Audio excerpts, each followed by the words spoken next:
नमस्कार, आप देख रहे हैं हमारा खास कार्यक्रम स्वराज करियर। स्वराज करियर में आपका बहुत स्वागत है। मैं हूं आपके साथ बुशरा। स्वराज करियर में आज बात करेंगे कि किस तरह से विद्यार्थियों को पढ़ाई करना चाहिए और साथ ही आज कई जानकारियां हम आपके साथ में साझा करेंगे इस खास कार्यक्रम में। और हमारे साथ मौजूद हैं आशुतोष पांडे जी। बहुत स्वागत है आपका आशुतोष जी। तो शिक्षाविद जिनसे हम शिक्षा से जुड़ी तमाम बारीकियां जानेंगे। तो चलिए स्वराज करियर का शुरू करते हैं सिलसिला। आशुतोष जी, सबसे पहला मेरा सवाल काफ़ी कॉमन सा सवाल है। हर कोई इस बात को जानना चाहता है कि अगर वो अपने करियर में आगे बढ़ना चाहता है तो पहले से यानी बिल्कुल बेसिक शिक्षा जब हम शुरू करते हैं तो उसमें सबसे पहले किन चीज़ों का ध्यान रखना चाहिए? देखिए, शिक्षा की बात करें, बेसिक शिक्षा की बात करें यदि हम, तो कैरियर का चुनाव बच्चा 9th के बाद ही करने लगता है। और पेरेंट्स को भी चाहिए कि वो पहले बच्चे का रुझान देखें एक्चुअली में, कि बच्चे का रुझान किस सब्जेक्ट की तरफ है, पढ़ाई में है, खेल कूद में है, या फिर करिकुलर एक्टिविटीज़ में है। ध्यान जिस तरफ हो हमें उसी तरफ जाना चाहिए, क्योंकि वो दिन जब चले गए जब एक लीक चला करती थी, भीड़ चाल थी कि अगर कोई साइंस सेक्टर में जा रहा है तो फिर सब इंजीनियर ही बनना चाहते थे या फिर मेडिकल के लिए लगे हुए रहते थे। आज वर्तमान में बहुत सारी फील्ड हमारे पास हैं। तो सबसे पहला है परिवार से कि माँ बाप को चाहिए बच्चे की क्षमता का आकलन करें। बच्चे को स्वयं अपना आकलन, सेल्फ मूल्यांकन भी आना चाहिए कि वो ये समझे कि उसे किस विषय में इंटरेस्ट है। पढ़ाई अगर ज़बरदस्ती की जाएगी तो तकलीफ होंगी आगे, तो वो अपना इंटरेस्ट देखे और उस हिसाब से विषय का चुनाव करे, जिससे कि आगे उसे बेरोजगारी का सामना ना करना पड़े। आशुतोष जी, समाज एक ऐसी दिशा में आगे बढ़ रहा है जहां पर एक साथ आगे बढ़ने के लिए एक समूह यानी सोसाइटी का भी एक साथ चलना ज़रूरी है। और ये लागू उन शिक्षकों के लिए भी हो सकता है और साथ ही छात्रों के लिए भी हो सकता है, क्योंकि बच्चे को पढ़ाई के लिए पहले से वो माहौल दिया जाता है तो उसमें जिम्मेदारी शिक्षकों के साथ साथ अभिभावकों की भी होती है। तो वो किस दिशा में जाना चाहिए, आप क्या कहेंगे? देखिए, पहली पाठशाला तो परिवार ही होता है। हर बच्चे की, हर व्यक्ति की पहली पाठशाला परिवार होता है। वर्तमान में हम अब देखें यदि कि स्कूल कॉलेज जो हैं वो शैक्षिक योग्यता से कम व्यावसायिक योग्यता को ज़्यादा लेके चलते हैं। उनका मुख्य उद्देश्य कमाना होता है, ना कि शिक्षा देना। सरकारी स्कूल को छोड़ दें, सरकारी स्कूल का भी हाल आपको पता ही है कि दिखावा ज़्यादा है, वास्तविकता कहीं कुछ और है। तो कुल मिला के बात आ जाती है परिवार पर, समाज पर, व्यक्ति के खुद, स्टूडेंट्स के ऊपर। तो उसको खुद कैरियर यदि चुनना है तो उसे खुद चुनाव करना होगा कि वो किस तरीके से अपना शेड्यूल बनाए, किस तरीके से सब्जेक्ट का चूज़ करे। अपनी आर्थिक स्थिति को भी देखना होता है उसमें परिवार की, कि आप एक्चुअली में बनना तो बहुत कुछ चाहते हैं लेकिन उतनी सुविधाएं आपको मिलेंगी, आप अवेल कर पाएंगे या नहीं कर पाएंगे, उतना समय दे पाएंगे कि नहीं दे पाएंगे। कंपटीशन के ज़माने में हमें भीड़ चाल नहीं चलना होती है। हमें मुख्य रूप से वो विषय चुनना चाहिए जो कि हमारे आगे जाके हमारे पाँव पे खड़े होने के काबिल हमें बनाए, हमें परिवार में मदद करने के काबिल बनाए और हम रोजी रोटी व्यावसायिक योग्यता हासिल कर पाएँ। तो मुख्य रूप से परिवार का, घर का, व्यक्ति, स्टूडेंट्स का, खुद का, ये सारे लोगों का ये मुख्य एम होना चाहिए कि हम अपने आकलन करके अपनी योग्यता के अनुसार विषय को चुनें और वैसा ही आगे कैरियर में जाने की कोशिश करें। जी, और क्योंकि एजुकेशन काउंसलिंग का भी आपका अनुभव काफ़ी अच्छा रहा है, ऐसे में सबसे ज़्यादा स्टूडेंट्स जब आपके पास काउंसलिंग के लिए आते हैं तो सबसे ज़्यादा किन प्रॉब्लम्स को लेकर के छात्र आते हैं आपके पास? स्टूडेंट्स की मुख्य प्रॉब्लम होती है कि वो एक्चुअली में जो चल रहा है पैटर्न, जो लीक चल रहा है उसी लीक पर जाना चाहते हैं। जैसे कि इंजीनियर बनना है तो इंजीनियर बनेंगे, मेडिकल के लिए बहुत परेशान होते हैं, डॉक्टर, हर कोई डॉक्टर बनना चाहता है, सीए, ICWA, ये जो मुख्य मेन ऑब्जेक्ट्स हमें सब्जेक्ट समझ में आते हैं, इन्हीं की तरफ पेरेंट्स भी और बच्चों का भी रुझान ज़्यादा होता है। लेकिन वर्तमान में यदि हम देखें तो आज के तरह से आज एक फूड साइंस अपने आप में एक अच्छा सब्जेक्ट है। आप देखें ITI में आप बहुत सारे मैकेनिकल ट्रेंड आप अपना सकते हैं, जिनसे कि आपको सीधे अप्रेंटिस की जॉब मिल सकती है। आप देखें डिप्लोमा में कई प्रकार के डिप्लोमा मौजूद हैं। आजकल बच्चे फैशन डिजाइनिंग की तरफ, आपके पार्लर, बुटीक्स और भी बहुत सारे ऐसे सब्जेक्ट्स हैं जिनकी तरफ बच्चे जा सकते हैं। तो हमें बच्चे से बातचीत करके उसका उस तरफ रुझान समझना चाहिए, और यही एक काउंसलिंग है कि हम बच्चे को सही रास्ता दे पाएं कि वो एक्चुअल में उसका इंटरेस्ट किस तरफ। जी, और साथ में शिक्षकों के लिए आप, क्योंकि ये कार्यक्रम हम इसलिए चला रहे हैं ताकि जो समस्याएं हैं वो हर तबके की तरफ से एजुकेशन में जो भी रोड़ा बनती हैं वो दूर हो सके, और जो भी क्वेरीज हैं बच्चों की या किसी और की भी, तो वो दूर हो सके। जिम्मेदारी एक शिक्षक की बच्चे के लिए कैसी होनी चाहिए, क्योंकि जाहिर है इसका सीधा प्रभाव बच्चे की आगे की जो पढ़ाई है उसमें पड़ सकता है। तो जिम्मेदारी एक शिक्षक की क्या है? ये शिक्षक की जिम्मेदारी होना चाहिए कि वो बच्चे की पढ़ाई और बच्चे की योग्यता का सही आकलन कर सके। केवल अपना दिखाने के लिए कि भाई हमारा रिजल्ट बहुत अच्छा रहे, इस तरीके पर ना जाए कि सभी बच्चों को एक समान नज़रिए से देखना। बच्चे की योग्यता के अनुसार उसका आकलन करे और स्पष्ट आकलन करे। जहाँ कहीं बच्चा यदि किसी क्षेत्र में कमज़ोर है तो उसकी एक्स्ट्रा रेमेडियल क्लासेस लेके उसको सपोर्ट दिया जा सकता है। उनके पेरेंट्स को अवेयर किया जा सकता है, उसको पढ़ाई की टेक्निक्स, न्यू टेक्निक्स और जो संचार साधन है उनके द्वारा उसकी योग्यता को बढ़ाया जा सकता है। बाकी हाँ, चाइल्ड ओरिएंटेड एजुकेशन होना चाहिए टीचर्स की, ना कि सेल्फ ओरिएंटेड। जी माफ कीजिए, मैं आपको रोकना चाहूंगी। कॉलर हमारे साथ जुड़ गए हैं जो कि सवाल पूछना चाह रहे हैं। संतोष जी, बहुत स्वागत आपका, सवाल पूछिए। मेरा सवाल पांडे जी से ये है कि मैं MPPSC की तैयारी कर रहा हूँ सर, लेकिन सोशल मीडिया की वजह से बहुत डिस्ट्रैक्ट हो जाता हूँ, मेरा टाइम बहुत ज्यादा जाता है। तो कैसे मैं उससे दूर हूँ और कैसे अपनी पढ़ाई पे फोकस करूँ, कोई टिप्स दीजिए सर। सोशल मीडिया से दूर होने के लिए मैं आपकी हेल्प तो नहीं कर पाऊंगा, आपको अपने मोबाइल को दूर करना होगा, और घर में जो सोशल मीडिया इक्विपमेंट्स हैं जिन पर आप अपना टाइम देते हैं उनसे थोड़ी दूरी बनाइए। यदि आप का एम है कि आपको एग्ज़ाम में सक्सेस होना है तो इन चीज़ों से दूरी बनाना होगी, या फिर नहीं तो इन्हीं चीज़ों में जाके आप सोशल मीडिया एक्टिविस्ट बन जाएं। चलिए संतोष जी, बहुत शुक्रिया हमारे साथ जुड़ने के लिए। और इसी से जुड़ा एक और सवाल है, डिस्ट्रैक्शन। डिस्ट्रैक्शन की समस्या बहुत ज़्यादा बच्चों को अमूमन अपनी स्टडीज़ में आती है। ऐसी समस्याओं को दूर करने के लिए अपनी जो दिनचर्या है या अपना जो डेली स्टडी का जो टाइम है उसे किस तरीके से मैनेज करना चाहिए, इसको लेकर आप क्या टिप्स देंगे? देखिए, हमारे पुराने ज़माने में कहा जाता था कि जल्दी सोएं जल्दी उठें। वो चीज़ आज भी लागू होती है, मैं अपने ऊपर भी उसको देखता हूँ। हमें समय से सोना चाहिए, बच्चों को समय से सोना चाहिए, समय से उठना चाहिए, और योगाभ्यास थोड़ा सा नियमित करें। प्राणायाम, योगासन, और सबसे बड़ी चीज़ है कि जो भी काम आप करना चाहते हैं, चाहे वो शिक्षा हो, चाहे आप नौकरी पेशा हो, या कोई भी काम, उस काम का करने के लिए आपका एक एम होना चाहिए, एक लगन होनी चाहिए। उस लगन के लिए बीच में जो भी आने वाली चीज़ें हैं जिनसे आपका दिमाग भ्रमित होता है, तो स्ट्रिक्टली उन चीज़ों से आपको अपनी दूरी बनाना चाहिए। और इन सब चीज़ों में आपका योगासन काफ़ी महत्वपूर्ण हो सकता है आपके ध्यान को एकाग्र करने के लिए। जी, किसी भी करियर को चुनने के लिए सही दिशा क्या हो सकती है, इसको लेकर के क्या टिप्स आप देना चाहेंगे?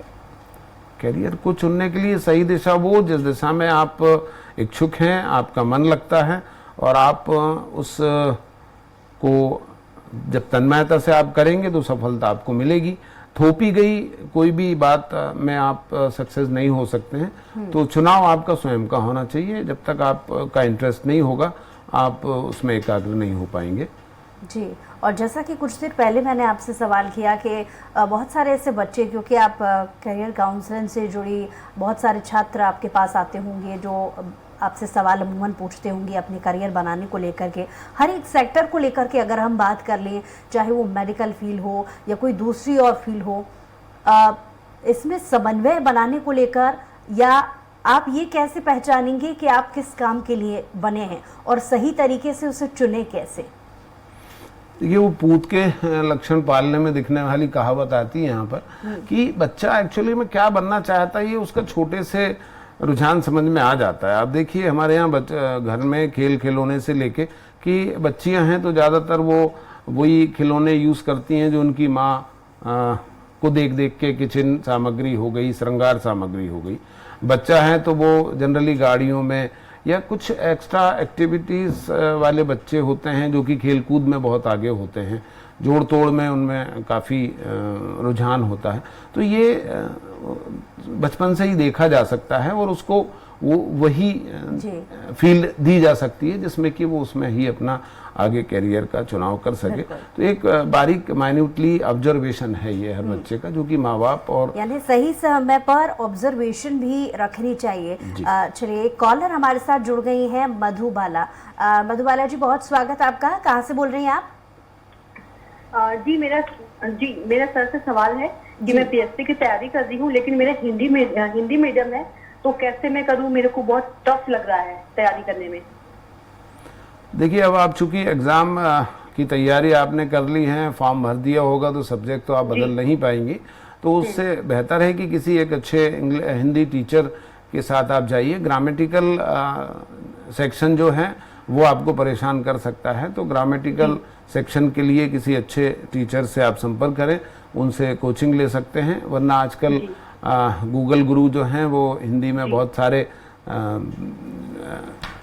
असाइनमेंट उपलब्ध कराते हैं, विशेषकर टीचर्स के। आप उनसे पढ़ के अपने आप की योग्यता को बढ़ा सकते हैं।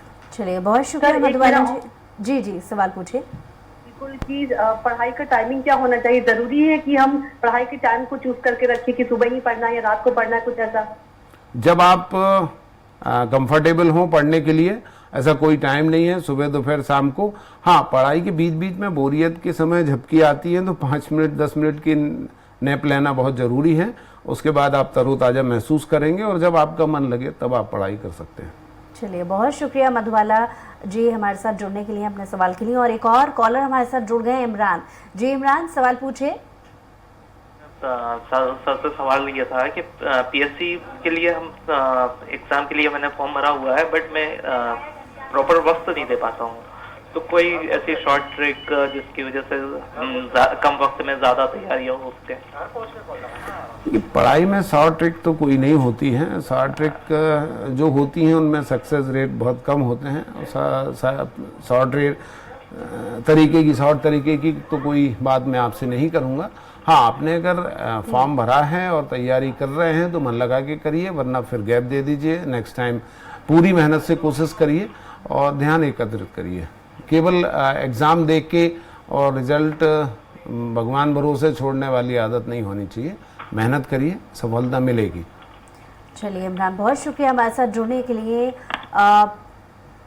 आशुतोष जी, एक कॉलर भी हमारे साथ जुड़ी थी जिन्होंने एक सवाल किया था हिंदी मीडियम को लेकर के। ऐसे बहुत सारे सवाल अक्सर इस प्रोग्राम के जरिए आते रहे हैं, जिसमें ये सवाल रहा है कि अगर भाषा का गैप हो तो उस भाषा को कैसे दूर किया जाए और इस भाषा की दूरी को करते हुए सही करियर कैसे चुना जा सके। तो ऐसे कौन कौन से करियर है जिसमें वो आगे बढ़ सकते हैं? क्या टिप्स इससे जुड़े आप देना चाहेंगे? देखिए, हमारे खासतौर से मध्य प्रदेश के निवासियों को तो भाषा की बहुत प्रॉब्लम होती है, क्योंकि हमारे यहाँ इंग्लिश बहुत सरकारी स्कूलों में है नहीं। हमारा जो पारिवारिक माहौल है, सोशल माहौल है, वो भी हिंदी से जुड़ा हुआ है। तो जब हम आगे किसी पीएससी, इंजीनियरिंग, मेडिकल या चार्टर्ड अकाउंटेंट वगैरह की क्लासेस में जाते हैं तो हमें बहुत दिक्कत होती है पढ़ने में। तो उससे मेरा ये कहना है कि इसके लिए आप अपनी इंग्लिश वोकैब को बढ़ाइए, बातचीत में आपस में ऐसे दोस्त बनाइए, ऐसे ग्रुप्स बनाइए जो कि इंग्लिश में बात करते हैं, अंग्रेजी में बात करते हैं। और सबसे बड़ी बात होती है कि हेजिटेशन जो आपके अंदर है भाषा को लेके, उसको दूर करना होगा। जैसे कि हम देखें यूके में जो अनपढ़ होंगे लेकिन वो भी इंग्लिश अंग्रेजी में ही बात करते होंगे क्योंकि उनको वो माहौल मिला हुआ है। तो जनरली भाषा बोलने के लिए हमें ग्रामर की जरूरत नहीं होती, बस झिझक, जो आपकी झिझक है उस झिझक को दूर करिए। और झिझक दूर करने का सबसे अच्छा साधन है कि आप घर में बात करें, परिवार में बात करें, जो कि हंसी ना उड़ाएं। हंसी उड़ने के डर से आप इन चीज़ों से दूर होते हैं।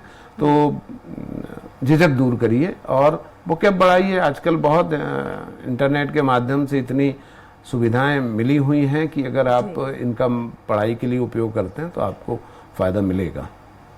एक और कॉलर हमारे साथ जुड़ गए हैं, राजेश जी। राजेश जी, बहुत स्वागत है आपका, सवाल पूछिए। नमस्कार मैडम, सर से मैं ये पूछना चाह रहा था, मेरा भाई है छोटा और उसने गेट की प्रिपरेशन में बहुत लंबा टाइम वेस्ट कर दिया है और अब उसके पास एक्सपीरियंस भी कुछ नहीं है और जॉब भी उसे करनी है, तो उसके लिए क्या सजेशन होगा? देखिए, समय कभी भी ऐसा नहीं होता कि निकल गया, हर काम के लिए समय है।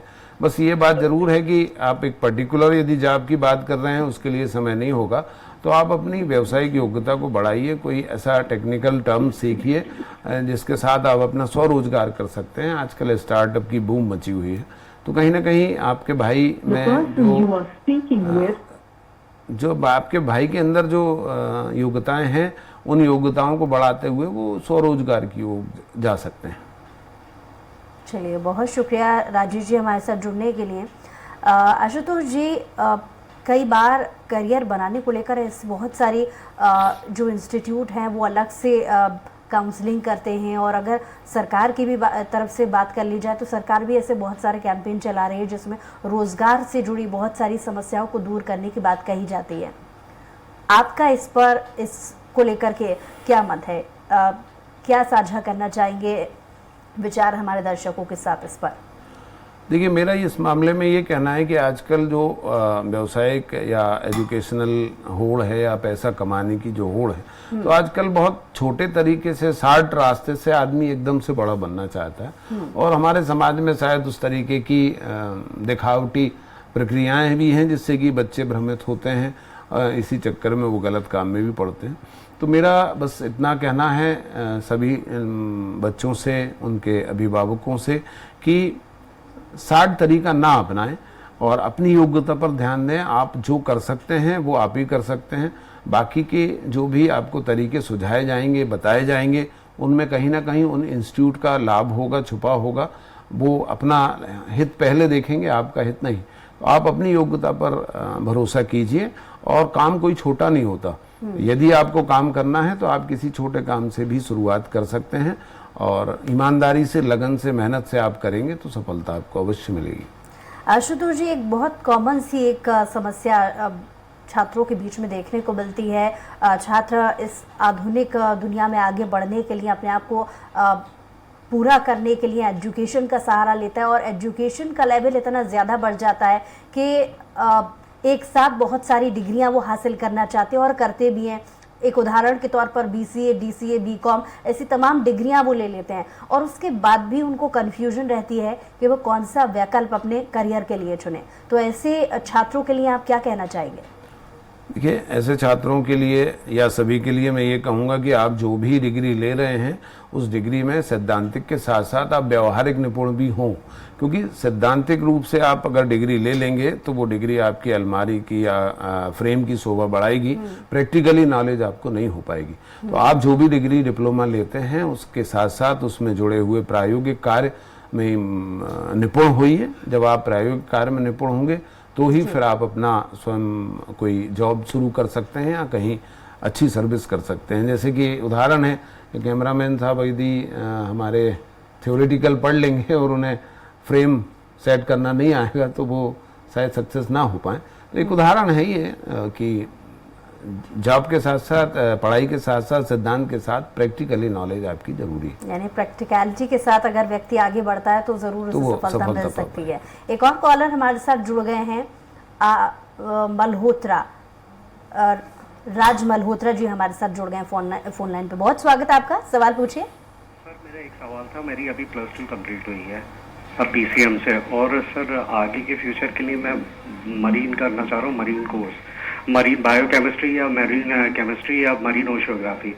तो इसमें आगे फ्यूचर क्या रह सकता है, क्योंकि ओशन से रिलेटेड कई इंटरेस्ट है इस जोन पे मेरा, तो आगे आप बताएं कि आप थोड़ा सा गाइडेंस कर दें कि मरीन साइंस के ऊपर क्या कर सकते हैं।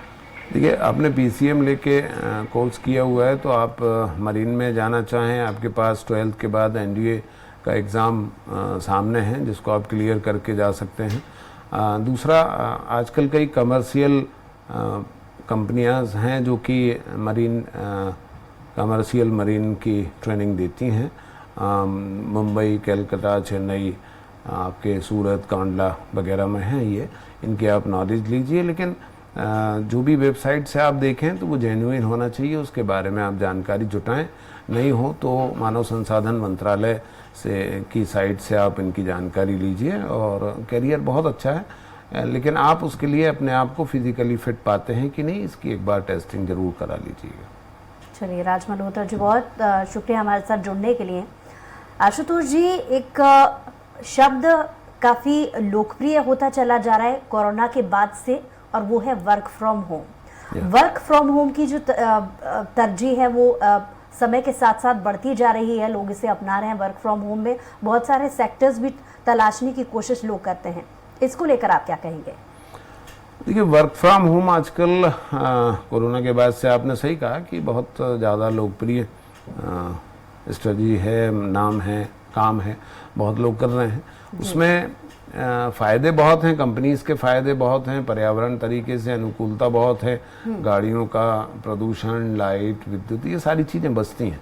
लेकिन उसमें जो व्यक्ति, जो बच्चे हैं, जो एम्प्लॉई हैं, उनके ऊपर डबल लोड है, क्योंकि ऑफिस में तो 10 से 5 6 घंटे 7 घंटे की उनकी फिक्स से जाना और वापस घर चले जाना, उनकी अपनी पर्सनल लाइफ भी होती। लेकिन वर्क फ्रॉम होम में मैंने देखा है, पाया है कि उन बच्चों की पर्सनल लाइफ ख़त्म हो गई है। वो सुबह 9 बजे से लैपटॉप के सामने बैठ जाते हैं, कई बार रात को 9-9, 10-10 बजे तक बैठे हुए हैं, 12-12 घंटे की जॉब कर रहे हैं। घर में ना खाने का समय है, ना परिवार के साथ समय बिताने का समय है, तो उनमें एक फ्रस्ट्रेशन बढ़ता है। तो एक ये बीमारी के मद्देनज़र तो ये चीज़ अच्छी थी, लेकिन लाइफ लॉन्ग टाइम में इसको सक्सेस नहीं बोला जा सकता, सक्सेसफुल नहीं बोला जा सकता। और ख़ासतौर से जो फैक्ट्रीज़ या मैकेनिकल टाइप के जॉब हैं, उनमें तो वर्क फ्रॉम होम सक्सेस है ही नहीं। तो ये केवल एक महामारी के दौरान की स्ट्रेटजी है, हमेशा चलने वाली नहीं है। लॉन्ग इसका कोई लाइफ लॉन्ग उद्देश्य नहीं हो सकता।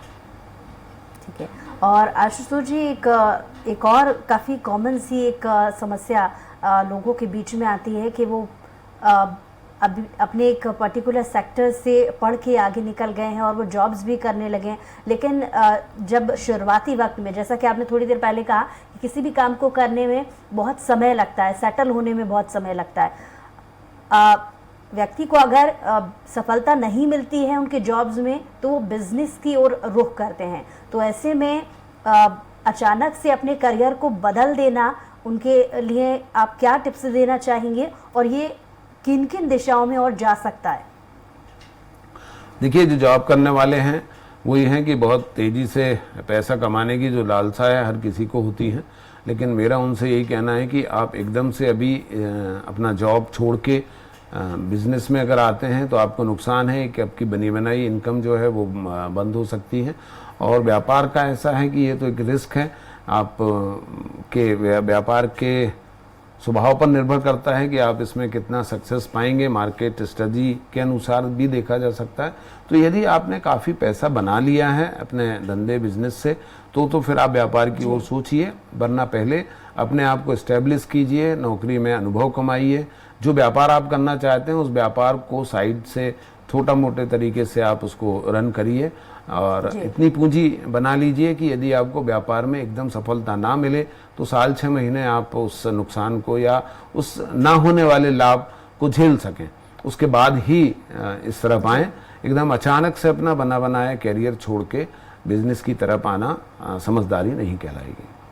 चलिए, उम्मीद है कि हमारे जो तमाम दर्शक फ़ोन कॉल के ज़रिए और जो हमें देख रहे हैं उन्हें उनके सवालों के जवाब मिले होंगे। और इस हमारे ख़ास कार्यक्रम में आशुतोष जी, आपका आने के लिए बहुत शुक्रिया, हमारे साथ जुड़ने के लिए बहुत शुक्रिया। और इसी के साथ ही हमारे ख़ास पेशकश स्वराज करियर में आज के लिए इतना ही। कुछ और खबरों के लिए देखते रहिए स्वराज एक्सप्रेस।